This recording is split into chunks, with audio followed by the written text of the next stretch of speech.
AI agents are everywhere, automating tasks and making decisions at machine speed. But agents make mistakes. Just one rogue agent can do big damage before you even notice. Rubrik Agent Cloud is the only platform that helps you monitor agents, set guardrails, and rewind mistakes, so you can unleash agents, not risk. Accelerate your AI transformation at Rubrik.com. That's RUBRIK.com. This episode is brought to you by Capital One. Capital One's tech team isn't just talking about multi-agentic AI, they already deployed one. It's called Chat Concierge, and it's simplifying car shopping. Using self-reflection and layered reasoning with live API checks, it doesn't just help buyers find a car they love. It helps schedule a test drive, get pre-approved for financing, and estimate trade-in value. Advanced, intuitive, and deployed. That's how they stack. That's technology at Capital One. October brings it all. Halloween parties, game day tailgates, crisp fall nights. At Total Wine & More, you'll find just what you need for them all.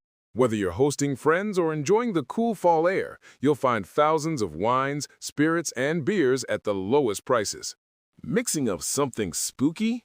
Total Wine & More is your cocktail central for all your Halloween concoctions. With the lowest prices for over 30 years, you'll always find what you love and love what you find, only at Total Wine & More. Curbside pickup and delivery available in most areas. See TotalWine.com for details. Spirits not sold in Virginia and North Carolina. Drink responsibly. B21.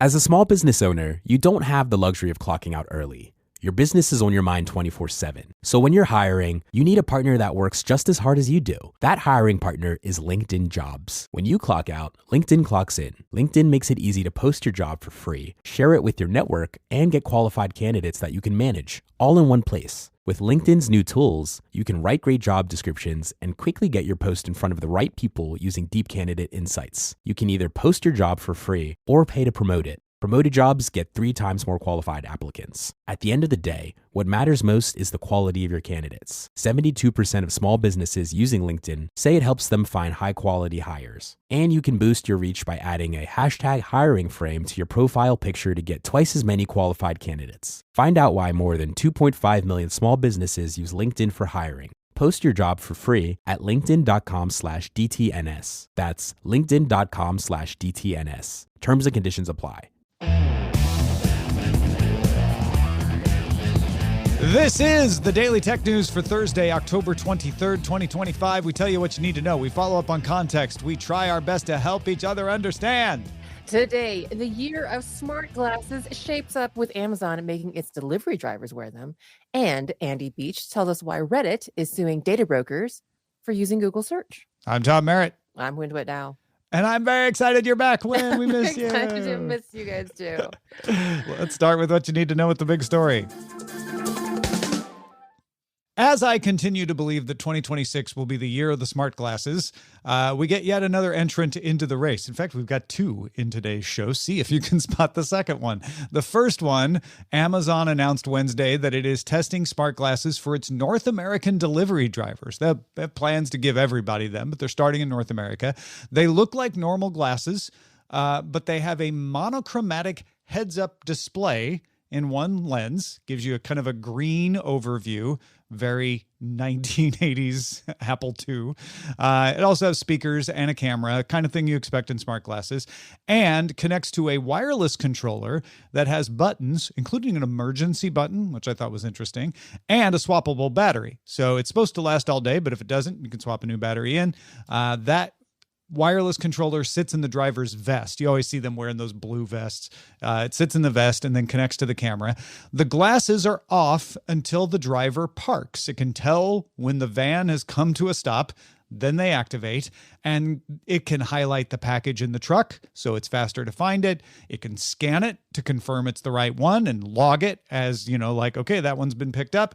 It can then provide walking directions to the address, which that can be very helpful in places that are multi-unit apartment buildings or shopping centers, business complexes.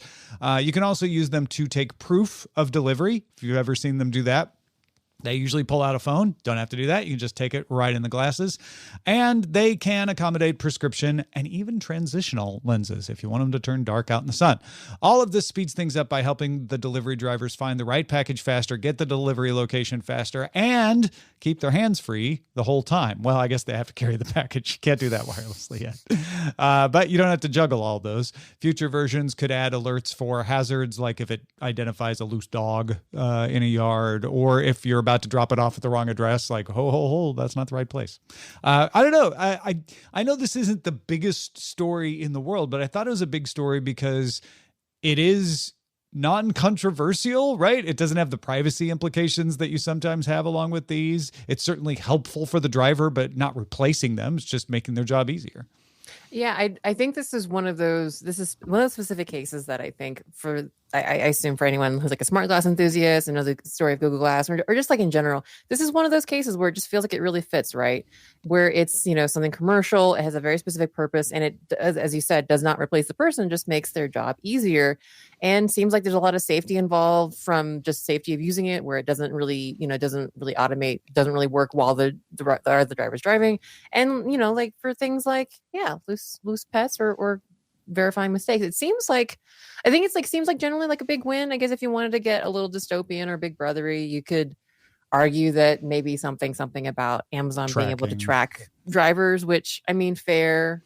This would not be the way they'd do it. is what I think. Because I thought of the same thing, and I'm like, yeah, but they could already track you with the van and your phone and so many other things. So yeah. I guess we can fall back on that. Well, they're probably doing that in other ways, whether that's like a not particularly rigorous argument or not. But I don't know. Like, yeah, this just seems like the canonical use case for advocating for this kind of tech and kind of one that just seems like it's just all wins so far. I don't really... And not over-engineered, right? It's no. not... A lot of times with the consumer devices, you're trying to make them look cool in the demonstration. And so you put stuff in where you're like, yeah, that's cool on stage, but do I really need to do that? This is all very limited. Like, it's monochromatic. It's green because that's easier to read, right? Not because it's prettier or flashier in an advertisement. It's interesting when they just need to make it work for the delivery driver. They work. I almost want something like this, although I don't need it. You know what I mean? Exactly. And this is a situation where, well, I guess you don't need it, but it really does enhance, like the whole purpose is to enhance someone's work or someone's like productivity or capability. I like it. Yeah, no, I think that's one thing that's kind of interesting about the current crop, now that like Samsung's like headset has come out. Galaxy XR headset. XR headset is that everything it's kind of built on flashy, really cool demos, right? Where you can fly through the air in Google Maps, or you can do this, you can do that.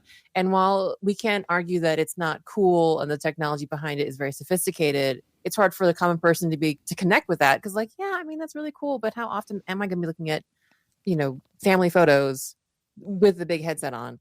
Yeah. This just feels like, okay, that's like it's practical AF, like that. This just seems like a really feel good technology piece, regardless of other companies. The other couple of things I thought was, I don't know who's making these for Amazon. I'd be very curious about that because that company might also make them for others, or Amazon may be, controlling the design the way Apple or others do. And Amazon could market these to others, because they would be useful in other business situations like this. Yeah, especially since they already have like a network of like suppliers and like sellers, right? So presumably many of them are large enough to have, like logistics in a warehouse and things like that. So that could be, that's a very interesting point. It could come as kind of like kind of like a perk or like to have what do you call that? An add-on, a side buy of being listed on Amazon Market or something. Yeah. I don't know, but that's a really good point. It'd be interesting to see how these roll out. As much as like I have to admit that I'm not always crazy about Amazon practices, I do feel as a technology person, this is pretty cool. This was part of an event where Amazon was talking about technologies coming to its logistics operations. They also announced 2 new tools at its warehouse, a robotic arm called Blue Jay, which I thought was unfortunately taking sides in the World Series, but okay. That robotic arm works alongside humans to pick items off the shelves, and a tool called Illuna, not Luna, we'll get to that later, Eluna, Eluna, which is kind of providing operational insights, scanning the warehouse operations and recommending places that you could improve things. That's always been a really fascinating thing. Like I've mentioned before on the show, I studied some machine learning, AI, but I'm trying to use like different phrasing just to kind of like broaden it out. Yeah. And it's so interesting how logistics and scheduling are one of the things that have been like researched for decades and decades with, these kind of like technology, these kind of algorithms. So it again, the other arguments about AI we have put aside, these are kind of just the quintessential uses for this kind of machine learning and this kind of intelligence, just to kind of make some of these repetitive, like patternful, kind of operational tasks easier. And it's kind of cool. It's kind of cool. I mean, it's the way you get packages from Amazon so fast, is they're always working on little things like this to shave off seconds that accumulate over time. Absolutely. Wow. Us at DTS are made possible by you, the listener. Let's take a little time to thank Alo, Adam L., Philip Less, Howard Yermish, and welcome our new patron, Jeff. Welcome, yes, Jeff. See, that's why we needed you back when you bring in the new patrons. Thank you, Jeff. Welcome back. As a small business owner, you don't have the luxury of clocking out early. Your business is on your mind 24/7. So when you're hiring, you need a partner that works just as hard as you do. That hiring partner is LinkedIn Jobs. When you clock out, LinkedIn clocks in. LinkedIn makes it easy to post your job for free, share it with your network, and get qualified candidates that you can manage, all in one place. With LinkedIn's new tools, you can write great job descriptions and quickly get your post in front of the right people using deep candidate insights. You can either post your job for free or pay to promote it. Promoted jobs get 3 times more qualified applicants. At the end of the day, what matters most is the quality of your candidates. 72% of small businesses using LinkedIn say it helps them find high-quality hires. And you can boost your reach by adding a hashtag hiring frame to your profile picture to get twice as many qualified candidates. Find out why more than 2.5 million small businesses use LinkedIn for hiring. Post your job for free at linkedin.com/DTNS. That's linkedin.com/DTNS. Terms and conditions apply. This episode is brought to you by Capital One. Capital One's tech team isn't just talking about multi-agentic AI, they already deployed one. It's called Chat Concierge, and it's simplifying car shopping. Using self-reflection and layered reasoning with live API checks, it doesn't just help buyers find a car they love. It helps schedule a test drive, get pre-approved for financing, and estimate trade-in value. Advanced, intuitive, and deployed. That's how they stack. That's technology at Capital One. AI agents are everywhere, automating tasks and making decisions at machine speed. But agents make mistakes. Just one rogue agent can do big damage before you even notice. Rubrik Agent Cloud is the only platform that helps you monitor agents, set guardrails, and rewind mistakes, so you can unleash agents, not risk. Accelerate your AI transformation at Rubrik.com. That's RUBRIK.com. If you're a smoker or vapor ready to make a change, you really only need one good reason. But with Zyn nicotine pouches, you'll discover many good reasons. Zyn is America's #1 nicotine pouch brand. Plus, Zyn offers a robust rewards program. There are lots of options when it comes to nicotine satisfaction, but there's only one Zyn. Check out Zyn.com/find to find Zyn at a store near you. Warning, this product contains nicotine. Nicotine is an addictive chemical. Mint is still $15 a month for premium wireless. And if you haven't made the switch yet, here are 15 reasons why you should. 1, it's $15 a month. 2, seriously, it's $15 a month. 3, no big contrast. 4, I use it. 5, my mom uses it. Are you playing me off? That's what's happening, right? Okay, give it a try at mintmobile.com/switch. Upfront payment of $45 for 3-month plan, $15 per month equivalent required. New customer offer first 3 months only. Then full price plan options available. Taxes and fees extra. See mintmobile.com. Of course, there's more we need to know. Let's get to the briefs. Well, we have some follow-ups on OpenAI news. First, the head of Sora, Bill Peebles, posted on X that in the next few days, the app will let you scan in pets and objects like a stuffy toy that you can animate in videos. He also mentioned adding editing tools, including the ability to stitch clips together.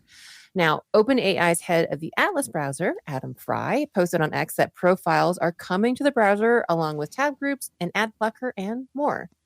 And OpenAI's CISO posted on X about mitigations to security risks that arise from prompt injections, where an attacker could hide malicious instructions in a website or email and trick you into scanning it with ChatGPT or its agent. He recommends running more tasks in a logged out mode. Also, the agent will pause if you move away from a tab that is handling sensitive info. And OpenAI has acquired Software Applications, a startup that makes Sky, an AI assistant for Mac desktops. The team will be rolled into the ChatGPT team. Yeah, a lot of people were making hay out of that CISO post that he was brushing aside security risks. I think the criticism is really focused around, there were a lot of things in that post about, we're working hard on things that will come out and help, and not as many details. And this was the only details that he gave. But this is not a bad thing to say, like, make sure you're using logged out mode more often. And I thought it was interesting that they had so many people just posting on X with the like, hey, we've got, browser improvements coming. Here's a list of them, and we've got more features coming to Sora, which I think they're probably seeing a little decline in usage as people kind of get used to like, oh, okay, I know what it does. It's like, okay, let's let you scan in your stuffed animal and have it animated and you can dance with it. And like, oh, okay. Yeah. The kind of like the initial fun and hype cycle is kind of down, and then people are kind of wondering what there is. So of course, they would want to kind of list out, hey, like, please don't go away. We have other things coming. I mean, and I guess to be fair, as someone who understands that people tend to forget things like that they're logged in or logged out, I get the apprehension. But I mean, at least they said it. I mean, again, the warning is good. Like letting people that's the kind of problem with transparency transparency in tech is that it's kind of a danged if you do, danged if you don't situation. So a lot of times people don't realize something is a problem until you talk about how to solve it. And then they blame you for it existing. Then you in have the a first problem. place. So you have problems. Yeah. Speaking of a problem, did you get hit by the AWS outage at all? Oh gosh, in multiple ways. Yes. Yeah. Yeah. At work, at home, everything.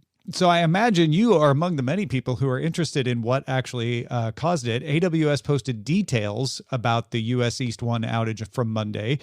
Definitely read the postmortem if you want the full details. And good job, Amazon, for being this transparent. It is a well-detailed description of what happened. As we mentioned, the whole thing began with a defect in the DNS management, as it always does, for DynamoDB. That system, here's the new details, has two parts, a DNS planner, not a DTNS planner, that's me, a DNS planner that monitors load balance and then creates DNS plans that are then applied by a DNS enactor. So the domain name planner, and then it gives the info to the enactor, which then makes the changes in the domain name system. The defect, and they didn't really talk about what caused the defect, so maybe they're still trying to figure that out. But the defect meant that one enactor experienced unusually high delays. It just got caught up. And so it wasn't applying the changes fast, whereas a second enactor was operating on time. So that when the first enactor finally applied its changes, the second read them as stale, like those are old, and then removed all of them. That left the system in a state that prevented any future updates. So they were basically, it's called a race condition, where the system was trying to read a record while it was being updated, meaning it was out of date immediately, and that caused the whole thing to just go out of whack. Well, as you can imagine, then things cascade from there. The Droplet workflow manager needs DynamoDB in order to fire up EC2 virtual machines on the physical servers. If that sounds like gobbledygook to you, it just means that DynamoDB being out of whack meant it couldn't fire up new virtual machines. So there was a big backlog of it waiting. Like, I've got all these requests. I'm waiting for DynamoDB. And so when DynamoDB did get back up and running, a few hours after the problem was identified, the backlog was too much. That led to cascading failures with new virtual servers. That delayed their launch. And then the delayed launch of the virtual servers caused problems with other services, including Lambda, which we mentioned. So getting out from under that backlog and its consequences pretty much took the rest of the time of the outage. They fixed the original problem in a couple hours, but the reason it lasted until noon was they were trying to work out that backlog. AWS has disabled the automation on the DNS until it can be sure it can prevent another race condition from happening. Wow. Well, I mean, that's, just the fact that they could forensic this is amazing, but maybe that's just their job. I don't do this kind of engineering, so it's just fascinating to me that they were able to kind of figure that out. Oh, man. Yeah. And give lots of details about this for people who are interested. I think that's smart too. Yeah, I mean, at this point, given the scale, I mean, like, just to say that AWS is used at large scale is kind of like just the understatement of the week. But but I guess given that position, it does behoove them to be as transparent as possible, especially with the outage was amazing. I guess I credit the fact that they are able to operate at the scale that they managed to get it back relatively quickly, but still, that's pretty amazing. I wrote a race condition like 2 weeks ago and it didn't have this kind of impact, but it's kind of comforting to me as just a little tiny one-person software engineer that, yes, concurrency is very, very hard. Getting things to happen at the same time without blowing up is very hard. So if AWS got it wrong, then I'll allow myself the it makes you forgive yourself a little more. Yeah, just a little bit. Yeah, I know what you mean. Well, Amazon is relaunching its Luna game service for Prime subscribers at no additional cost. The biggest change is the addition of Game Night. This lets multiple people play one game using their phones as a controller. Games will include the Jackbox Party Pack 9, Tetris Effect Connected, Angry Birds, and an original game called, wait for it, Courtroom Chaos, starring Snoop Dogg and hosted by an AI version of Snoop Dogg. I immediately have to try that just to see what an AI version of Snoop is like. And really smart that they got the Jackbox Party Pack. I know that Netflix is trying to do this kind of like, game night sort of thing where everybody's in the same room and controlling things with their phones. But Jackbox is the pioneer of that. And when I think of having done that in the past on like an Xbox or something, it was always Jackbox. Yeah, and I even wonder, like, sometimes, like, I think using your phone as a controller has been done several times, and it's always kind of a dicey thing, especially even like Angry Birds. I mean, Angry Birds is a mobile game, but even something like Tetris or something where there might be some competitiveness or some like reflex or like timing issue that might affect the gameplay. It always makes me kind of a little bit nervous. But Jackbox Party Pack is like, I think, the game for that to work on. I mean, it already does it, right? Like with mobile controllers. So it's perfect. I think it's cool. Perfect. Although Courtroom Chaos may be the new Jackbox. We will find out. Okay, that's enough Amazon news. A huge number of online scams are operated by organizations set up in rural Myanmar near the border of Thailand. Those organizations believe they have a chance of escaping prosecution because of the rural location. It's hard to get there. And the current government of Myanmar is fighting a bit of a civil war. However, Myanmar's military says it shut down one such operation, a major one, and seized 30 Starlink terminals. Starlink business operations head Lauren Dreyer said on X Wednesday that the company has disabled more than 2,500 Starlink terminals suspected of being used by scammers in the region. We don't know exactly how they identified them, but they may have discovered terminal ID numbers as a result of this seizure. Like, there was obviously 30 actual terminals seized, but maybe they discovered a list of other IDs or something like that, and were able to shut those off. All right, well, Android Authority passed along info from a leaker on Weibo that claims the release of the Samsung Galaxy S26 will not happen in January as it has for the past 2 years, but will possibly be moved back to Mobile World Congress in either February or March. Meanwhile, DealSite poured some water on the previous report, saying that the Exynos, I always say it wrong. Exynos, not Exynos, like I was Sean Connery. Exynos. They should actually change it to be Action OS. That would be amazing. Action OS. Okay, well, so the Exynos 2600 might be used in the majority of S26 models. DealSite sources say yields are only large enough for the processor to be used in about 30% of S26 shipments. So that leaves like the rest of the need to be served by the Snapdragon 8 Elite Gen 5 probably not a big deal for most consumers, but it's bad news for those hoping for Samsung to have a chip come back. Yeah, I was pretty convinced that Samsung had leaked the details about the Exynos being so great and like, this is so powerful. We're going to use it in pretty much every S26 we can. And DealSide is like, yeah, but the yields are less than 50%. So that makes sense. Yeah. Big thanks to Joel Freak for posting this one on our subreddit. It has been determined that 3 people were wrongly accused of downloading child abuse images in Wales in 2016 due to a broadband wiring error by BT. 2 wires in a street cabinet had been crossed, meaning the IP addresses were associated with the wrong address. Now, the Dyfed-Powys police eventually found and prosecuted the actual offender, but these folks had to go through some trials, some tentative restrictions, because an IP address is not a location. This is just frightening. And the fact that it's something so mundane as 2 wires in a cabinet got crossed, that seems like it's nothing. So in their table, they were like, that IP address goes with that address, but the wire was sending that IP address to a nearby place. Yeah. IP addresses are not locations, y'all. That's oh my God. Okay. They're close. They're approximate, but they're not enough to tell someone like you can't stay at home with your children alone, which is what happened to one of these people. Okay. All right. Well, after the end of support for Windows 10, a Linux distribution called Zorin OS saw a spike in downloads, 72% from Windows machines, of more than 100,000 over 2 days. That's vanishingly small, 0.1% of Windows 10 installs out there, but it's still notable. It's also worth noting that a city in France has been switching its town hall computers to free and open source software, including Zorin OS. Yeah, I'm of 2 minds. One, I'm like, woo, 100,000 downloads. Great. That's great for Zorin OS.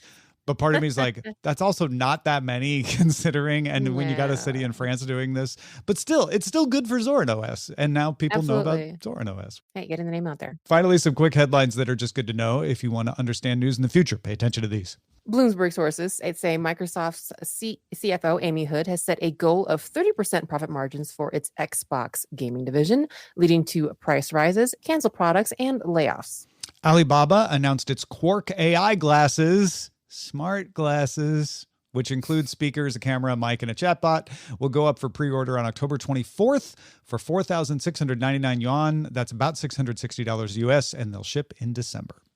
Google told Android Authority that a GPU driver update is coming to the Pixel 10 line, but did not give enough details to determine if this will address complaints about GPU and gaming performance. A speaker from a research firm called Omdia, speaking in Seoul, said that Apple will launch the iPhone 18 in the first half of 2027. And then in the second half, launch the Pro models of new iPhones, but those will be called the iPhone 20. They'll skip 19 in honor of the iPhone's 20th anniversary. Well, Bloomberg reports how ChatGPT and Gemini are struggling to get adoption in African countries like Nigeria and Kenya, while cheaper models like DeepSeek and Alibaba's Quinn advance because it is cheaper and easier to adapt to local languages. Wise announced the battery video doorbell, that's the name of it, with a claim of 6 months of battery life for $66. The 2-hour final episode of Netflix's Stranger Things will show in 350 movie theaters on December 31st and January 1st, along with the release on the Netflix service. China released a new K-Visa program earlier this month, making it easier for young tech workers from the U.S. and elsewhere to move to China, even without a job or a sponsor. And China's Communist Party released its latest 5-year economic plan, which referenced technological self-reliance as a goal. Oh, I bet those two are related. Okay, those are the essentials for today. Let's dive a little deeper. Well, Reddit's taking some lesser-known AI data brokers to court, accusing them of laundering its content through Google. Andy Beach explains why this might redraw the line between the open web and AI. Andy Beach, welcome back. Hey, Tom, it's so good to see you. It's good to see you, too. Let's talk about data, the new way to launder things. That's about the most accurate way you could put it. Yeah, I mean, some people have called data oil, but I guess in this way, it's more like money. What's going on with Reddit and who are they after? Well, so this has been something we've been seeing more and more of, but this was a big swing, I think, by Reddit. They're suing 4 companies simultaneously. Okay. They're Is it taking 4 on- different cases, but they're all against a different company? Interesting. Yeah, exactly. But it's all the ssame reasoning. Claims. And these are a little lower level. Like they've done similar things with OpenAI in the past. I believe they've done similar with they've made several deals with Meta, but now they're going after Perplexity, SERP API, Oxy Labs, and AWM Proxy, claiming all of them are scraping Reddit data and Google search results and using it for industrial scale data laundering. So if I'm understanding this right, instead of paying Reddit, which is what Reddit would like to get Reddit data, they go to a search engine, Google, and find the search engine results for Reddit stuff and then scrape it that way? Yeah, exactly. The case calls it a middle layer, basically harvesting search index content in order to skirt paywalls and licensing restrictions. So they're not breaking Google's terms of service. We don't know because Google's not bringing the case. Correct. They are Reddit taking data that's out there. What's Reddit's argument here? What are they trying to say? Like, why is it out there on the search engine? Is just like this is against our terms of service or something? I think they are trying to make an argument that it breaks their terms of service because you didn't go directly to them for the source. The bigger issue and the larger issue that is in play is that everybody recognizes the importance of data in training these models now, and everybody expects there to be a license for it in some form. Reddit has already done this a few times, but with bigger places. And so this is them looking to set a precedent that data brokers can't go and hide behind a crawl or a search in order to get what they want. They have to come directly to them and find a way to pay to get access to what they want. Yeah, I think that's another important point here, because you hear Perplexity and you're like, oh, so they're training their models, and maybe they are, but that's not what's at issue here. It's the data broker part of that. Explain that a little for folks. Yeah, I mean, so it's ultimately, this is sort of the first lawsuit they've had around this scraping supply chain issue. So it is slightly different than the previous ones.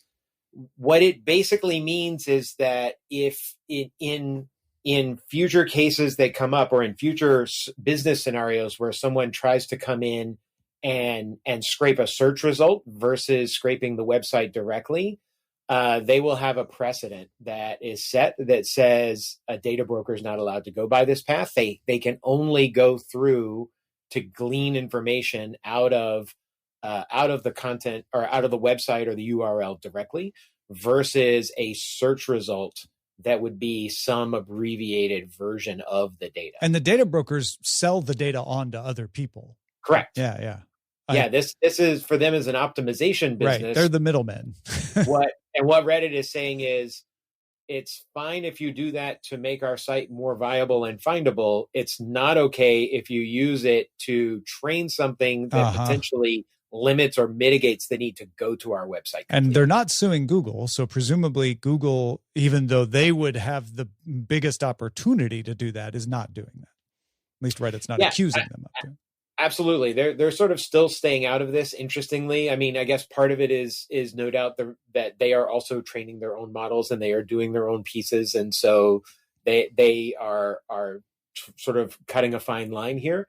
But at the end of the day, I think they see it as Reddit's problem and concern, and Reddit is, it looks like, happy to take it on with their chief legal officer. This is another tightening of the web in the long history of the web, which is an infinitely copyable medium. We've seen the continuing tightening of the ability to copy things, which hobbles the web in its biggest advantage, which is the free flow of information. So we've got another battle that we had the copyright battle, which says, well, you can copy stuff, but you can't always copy stuff. And we want to put DRM on it to control it. Now you have people saying, well, we don't mind if you copy it even, but we don't want you using it for this particular purpose. That is a new thing. Right. It is a question of whether you can only consume it or whether you can monetize that in some way. Yeah. to further without there being a license. We don't mind you having it. Right. But if you try to sell it to somebody for training purposes, then we're going to get upset and you can't Absolutely. do that. Yeah. That's going to cause a lot of problems. Well, and it's going to lead, sort of to your point with DRM, it's going to lead to probably new technologies that get created to further protect or encrypt in some way, or to block the ability to directly use it, which will make it harder for consumers who just want to use the content to access it. So we're probably in for a little bit of rocky ground until it stabilizes. Yeah. Every time you've tried to play a video you own or think you own, and have been told that DRM failed or playback failed, or it only plays the audio and your screen is black. You are running into the other side of that DRM war. We might have similar things for data. And I'm not even trying to say Reddit is wrong. I'm just saying this is going to cause those kinds of problems as we pursue solutions for it. Yeah, absolutely. I mean, they very well are in the rights to how they choose to monetize and make these deals. No question. But it will make it will make for interesting times as we see how much of a roadblock it becomes to just using the internet for what we want. Well, Andy, thank you so much for bringing this to us and chatting with us about it. If folks want to continue to get your insights, where should they go? So I'm writing about media and AI and how the two converge constantly over at my Substack. It's enginesofchange.ai. Fantastic. Thanks, Andy. Thanks, Tom. Yeah, man. We got data fights. It's not going to get better. I mean, I really appreciate the angle that you brought about kind of like the spirit of the free and open web, because I think this is just one of those things where it's like a very human thing where we try to, we're very good at meeting challenges like as they come, and then looking forward, especially for things like this is so hard. But in the course of trying to correct like kind of like the smaller to mid-level like issues, what does that mean for kind of like the broader thing? And are we kind of as a society, as like a technology-enabled society, are we pushing ourselves into a corner, or kind of, I guess, degrading the kind of good and ideal things that we are built everything on? I don't know. It's very interesting. Something about forest and trees, right? Yes, there you go. Yeah. Forest for the trees. Thank you. Yep. Well, if you have feedback about anything that gets brought up on this show, please get in touch with us on our social networks. We are at DTNS Show. That's true on X, Instagram, Threads, Blue Sky, and Mastodon. For TikTok and YouTube, you can find us at Daily Tech News Show. AI agents are everywhere, automating tasks and making decisions at machine speed. But agents make mistakes. Just one rogue agent can do big damage before you even notice. Rubrik Agent Cloud is the only platform that helps you monitor agents, set guardrails, and rewind mistakes, so you can unleash agents, not risk. Accelerate your AI transformation at Rubrik.com. That's RUBRIK.com. This episode is brought to you by Capital One. Capital One's tech team isn't just talking about multi-agentic AI, they already deployed one. It's called Chat Concierge, and it's simplifying car shopping. Using self-reflection and layered reasoning with live API checks, it doesn't just help buyers find a car they love. It helps schedule a test drive, get pre-approved for financing, and estimate trade-in value. Advanced, intuitive, and deployed. That's how they stack. That's technology at Capital One.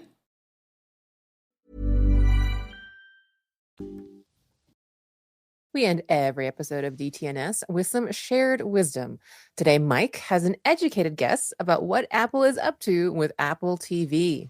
Yeah, so Mike was just pondering all of Apple's recent news and rumors. He says concerning the rebranding of Apple TV Plus, HomePod's renewed push into home automation, and I had a thought. What if the replacement for the Apple TV box is a new HomePod? Rumors are that Apple is making a HomePod with a screen, which I think they will as well, but I bet they also make one without a screen that is designed to plug into the biggest screen in your house, your TV.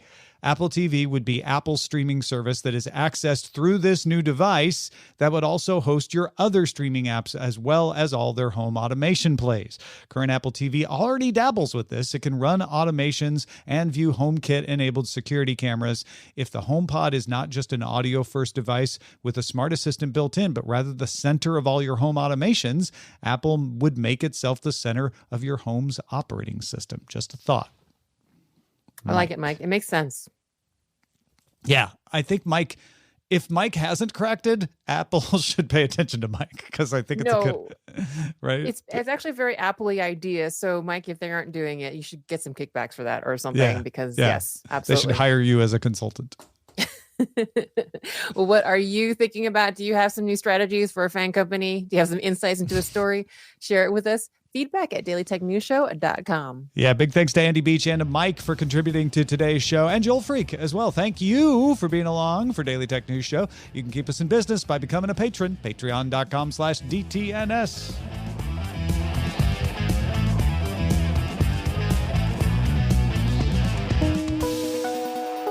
The DTNS family of podcasts, helping each other understand. Diamond Club hopes you have enjoyed this program.